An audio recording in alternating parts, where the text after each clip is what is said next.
World cup కొడుతున్న India ఒక దిక్కు, బస్సు కిరాయిలకు కూడా స్పాన్సర్ దిక్కు లేని ఆటగాళ్ళు ఒక దిక్కు, చంద్రయాన్ పేరు మీద చరిత్ర సృష్టించిన ఇండియా ఒక దిక్కు, బోరు పొక్కల పడ్డ పోరగాళ్లను బయటకు తీయలేని ఇండియా ఒక దిక్కు, వేల కోట్ల బడ్జెట్ తోటి ఔటర్ రోడ్లు కట్టుకున్న ఇండియా ఒక దిక్కు, అదే రోడ్డు పక్కకు బుక్కెడు బువ్వలేక చచ్చిపోయిన అనాథల పీనుగలు ఒక దిక్కు.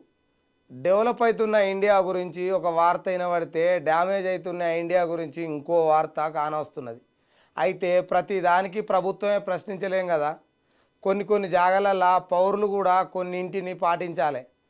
ఇంత పెద్ద ప్రజాస్వామ్యం దేశంలో ప్రతి పనికి నియమాలు నిబంధనలు ఉంటాయి. మనకు దేశం ఏమిచ్చిందో చూసుకునే ముంగట మనం దేశానికి ఏమిచ్చినామో కూడా ఒకసారి చెకింగ్ చేసుకోవాలి కదా. ఇచ్చుడంటే మన ఆస్తిపాస్తులు రాసిచ్చుడో భూమి జాగాలు దానం ఇచ్చుడో అనుకునేరు. గంత పెద్దవి వద్దు కానీ అందరిలా నేను నాతో పాటు అందరూ అనేది యాదించుకొని మొదలుతే చాలు. సందున్నది కదా అని సాకబారు పనులు చేస్తే ఇగో గిట్లనే ఉంటుంది. మీకు వీడియో చూపిస్తా. ఆగిన రైలులా ఒక పెద్ద మనిషి తన కుటుంబకులను ఎట్లా లోపలికి నూక్కపోతున్నాడో చూడుర్రి.